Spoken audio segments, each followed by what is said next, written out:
This is lecture MS-3. In this lecture, we're going to start by talking about different types of muscle fiber, how they can be either fast or slow twitch, and how they can be oxidative versus glycolytic in their metabolism, and then how those combine to form the types of muscle fiber we usually talk about. We'll then go over where muscles get their energy. We'll review quickly how ATP works, then talk about a short-term method that is phosphocreatine for generating ATP quickly, and then some longer-term methods like glucose metabolism, both anaerobic and aerobic, and fatty acid metabolism.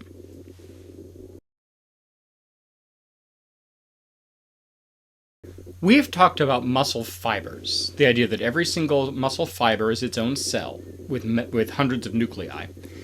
And we've talked about them as if they all worked the same way, that action potential causes a muscle action potential, which opens the DHP receptors, which pulls up in the calcium, which pulls up in the ryanodine, which lets calcium out, yada, yada, yada, you know the drill. And that is true. That's the same mechanism in all skeletal muscle cells. However, there are some important differences between skeletal muscle cells. We've already talked a little bit about one of them. So here let's talk about different types of muscle fibers, specifically skeletal muscle fibers. We've talked about one of them already, the idea of fast versus slow twitch.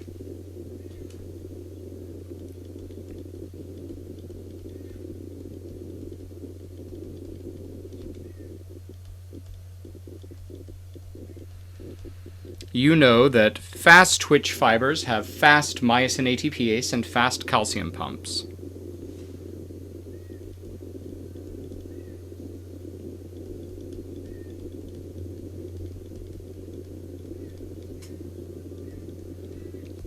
So fast versus slow. Calcium ATPase is just another way to say the calcium pump. And that affects how quickly they build up force, that's the myosin mostly, and how long the twitch is allowed to last, that's the calcium pump. So another way, though, in which they differ is what kind of metabolism they tend to rely on. Here we're going to make a difference between oxidative and glycolytic. This is really the same thing as saying aerobic and anaerobic. Now, this is a little bit misleading. All skeletal muscle fibers are aerobic cells. All of them use oxygen for their metabolism when they are at rest. So when I have a skeletal muscle cell and it's not contracting, it's using aerobic metabolism primarily. But some muscle cells use aerobic metabolism even while they are working, and others switch primarily to anaerobic or glycolytic metabolism when they're working because of the way they're constructed, which we're going to get to here. So let's talk about the difference there. So cells which rely on oxidative or aerobic metabolism are going to tend to be smaller and somewhat weaker. We'll talk about that in a moment. They will be rich in the protein myoglobin. They will have many mitochondria.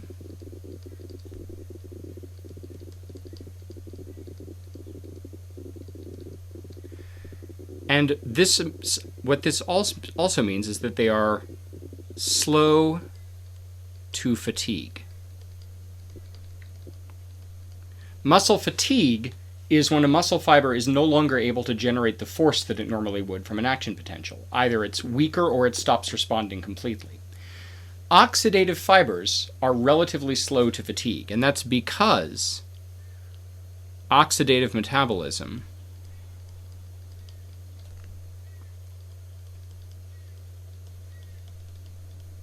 produces more ATP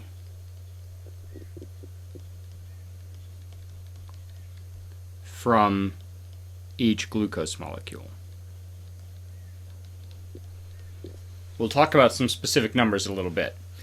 So one thing that causes fatigue is running low on stored glycogen, which is just a glucose polymer.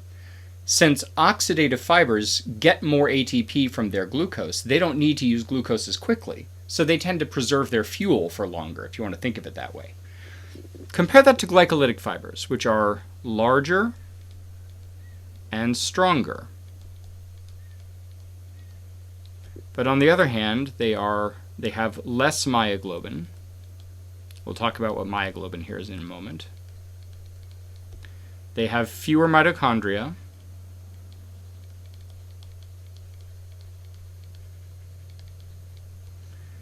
And they fatigue more quickly.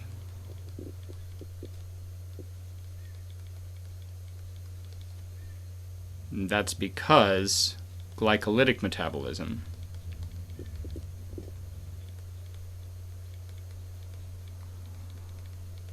is simpler and faster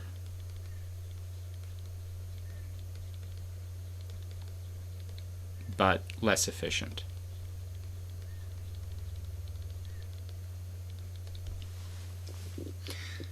So our glycolytic fibers are powerful, but they will fatigue quickly because they burn through their fuel very fast.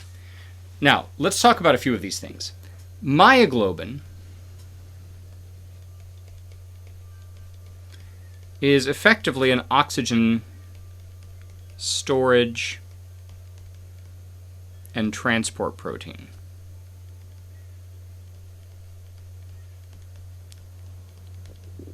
Somewhat similar to hemoglobin. You find a lot of it in oxidative muscle fibers because it helps them store and move oxygen around within the cell. It is bright red when it's oxygenated. So muscles where you have a lot of oxidative fibers tend to be reddish in color, whereas muscles where you have a lot of glycolytic fibers are paler. If you've may have heard some people talk about red muscle and white muscle in the human body, that's what they're talking about, is whether the muscle has a lot of oxidative fibers or glycolytic fibers. I'm not absolutely certain, but I believe this is related to the concept of light meat and dark meat in chicken, for example. Anyway, so the oxidative fibers will have more of this myoglobin. They also have more of the mitochondria.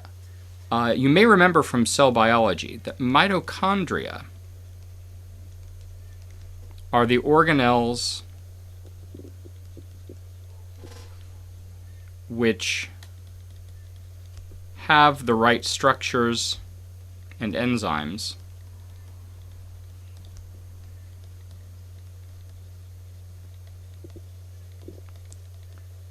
to do aerobic metabolism.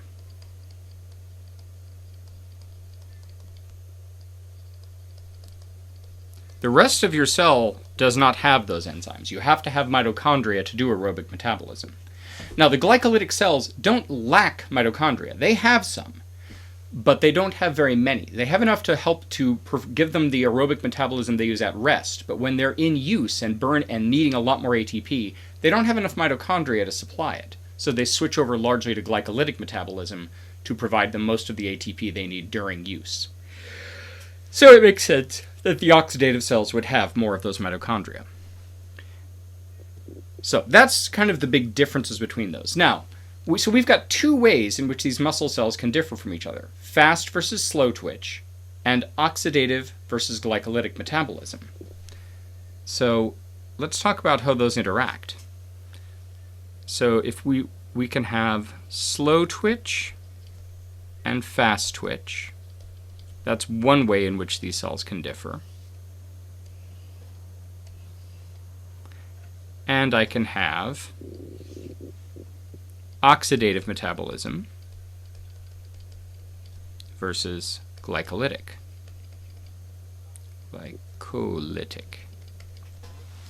So let's see how these can combine.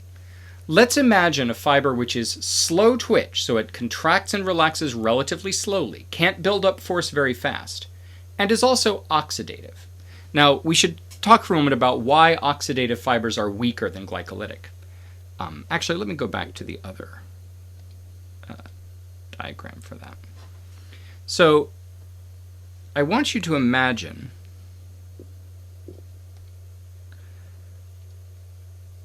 if here is our blood vessel, so here's a capillary. This is supplying oxygen to our muscle fibers.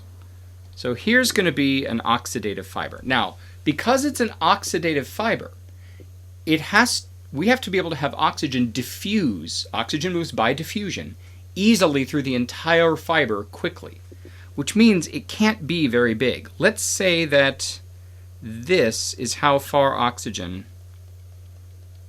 can diffuse reasonably quickly. Let's say that's as far as we can count on oxygen getting. That means that our oxidative fiber can't be any bigger than that. And since the thing that makes fibers work is those myofibrils, you can only stuff so many myofibrils into a cell this size. So it's limited in its strength. So let's again put up that this is how far oxygen can go in a short period of time. But now let's imagine a glycolytic fiber that does not rely on oxygen while it's working. That means that that glycolytic fiber can be much bigger, since we don't have to get oxygen throughout it very quickly, which means we can stuff a lot more myofibrils in there. So since there's a lot more thick and thin filaments in there, when that muscle fiber has an action potential, there's a lot more myosin grabbing onto a lot more actin, so there's a lot more force being exerted. This is stronger because it has more myofibrils.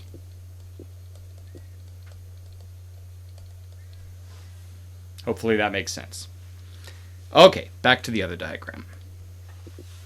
So imagine we've got a slow twitch oxidative fiber, meaning it doesn't build up force quickly, and it's not especially strong. But on the other hand, it doesn't fatigue very easily, especially since it's slow twitch as well. It's just not burning glucose fast. This thing can keep twitching all day. We call that kind of fiber a type 1 muscle fiber. Type 1s are slow and weak, but very fatigue resistant.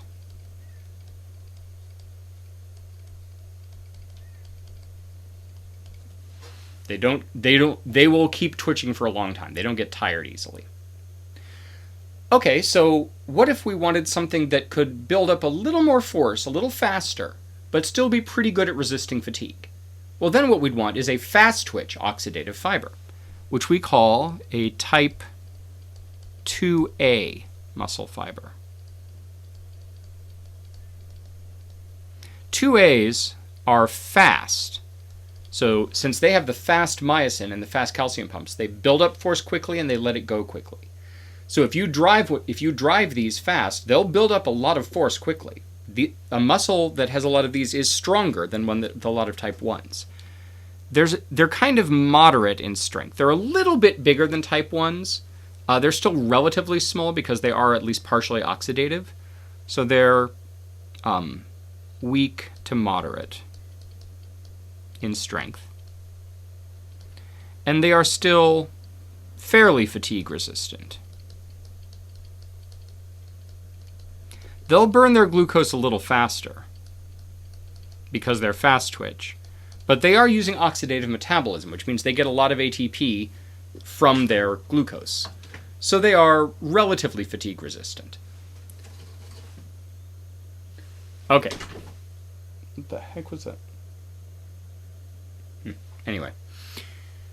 All right, so that covers it if what we need is kind of a mid-range thing, something that's a little more powerful, but still pretty enduring.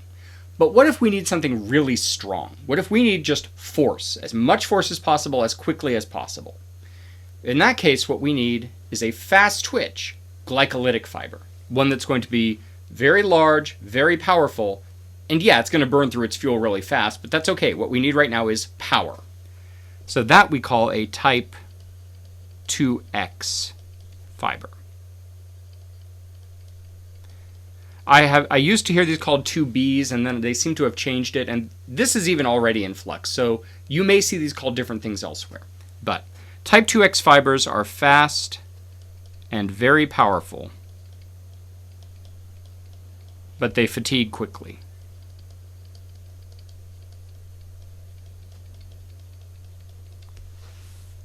So that's what you bring in when you need very powerful contractions. Now there is, of course, a fourth category here, the idea of a slow glycolytic. So when would we want a fiber which can't build up force quickly but gets tired anyway? And the answer is you really wouldn't. So we don't have slow glycolytics. So really we just have these three types of muscle fiber. And yes, really there are more subtleties to this, but that's where we're going to go now. So a question sometimes comes up. Okay, so which muscles are made of type 1s and which are made of type 2As? The answer is no muscle is made up of only one type of fiber. So that's one of our principles here. All muscles contain all three types. But the proportions of those fiber types in the muscle differs depending on the muscle. And it differs depending on what you need that muscle to do. So, for example, the soleus muscle, which is deep in the calf area and is primarily involved in posture and keeping you standing upright. The soleus, let me look up my statistic here. Yeah. So the soleus muscle is about 80% type 1. So 80% of the fibers in your soleus muscle are the type 1 fibers, which are not especially strong, but can contract over and over and over and over again. You can sustain a contraction in the soleus muscle for a long time because it's mostly made of type 1 fibers. The quadriceps, on the other hand, the big muscle of the thigh, is about 50% type 1. So it's got a mix of fibers. It's got some that are capable of producing smaller but more enduring contractions, and some that are more powerful, capable of producing faster, bigger forces. And then take a look at the muscles that close the eye. So the orbicularis oculi. That's only about 15% type 1. Because that's a muscle that really needs to move quickly when it moves. So you don't usually have to exert it for a long time, but it does, when it's used, it has to be used quickly. So it's not very much of that is the slow twitch fiber. Now another question is, can we alter this? And the answer to that is somewhat yes. Type 1 fibers really don't change, but type 2 fibers can switch around a little bit. So the difference between a type 2A and a type 2X fiber is mostly how big the fiber is and how many myofibrils it has and how many mitochondria it has. And the body will respond somewhat to changes in training. So if, for example, if you spend a lot of time in endurance exercise, in stuff where you have to keep doing the exercise for a long time, even though you don't have to exert huge amounts of force. If you're doing endurance training, in other words, some of your type 2X fibers may actually get rid of some of their myofibrils and get more mitochondria and start to look more like type 2A fibers. Likewise, if you do a lot of power, if strength training, where what you're going for is power rather than endurance, some of your type 2A fibers will grow more myofibrils, get bigger, and lose some of their mitochondria, and start to look like type 2X fibers. So, to some degree, your muscles will shift their balance based on what you ask them to do. There are also genetic differences between people. Some people just seem to have more of the 2Xs, and some people have more of the type 1s, or some have more of the type 2As, which may indicate why some people have a natural predisposition to certain kinds of exertion. Maybe. One last thing about that is that motor units tend to have all fibers of the same type.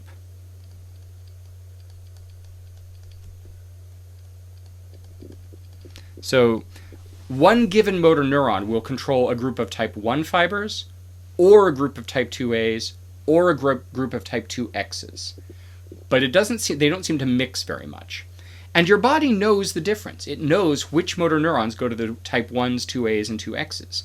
And your body uses that as part of recruitment.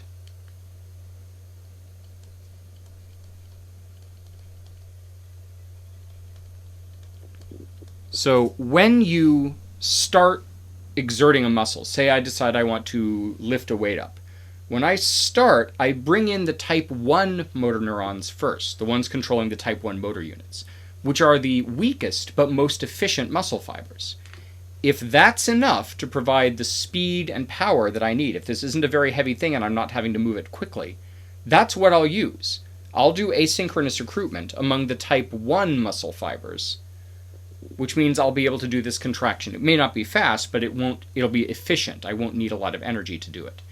On the other hand, if it's either a heavy weight, so I need to use more power, or I want to do it quickly, then I'm going to, in addition to the type 1s are still being used, then I will add in the 2As, which are a little stronger and faster. And if that's still not enough, if it's a heavy weight that I'm going to need to lift, I'm going to need a lot of power, then in addition to the type 1s and 2As, I will also recruit the 2Xs.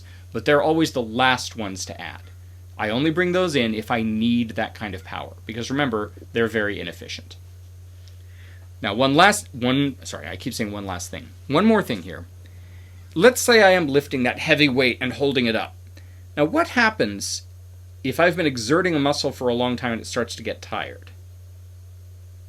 It starts to tremble. That trembling is not actually anything to do with fused tetanus or anything like that. What's happening there has more to do with asynchronous recruitment. So remember the diagram we did of asynchronous recruitment where we had lots of muscle fibers, lots of individual fibers.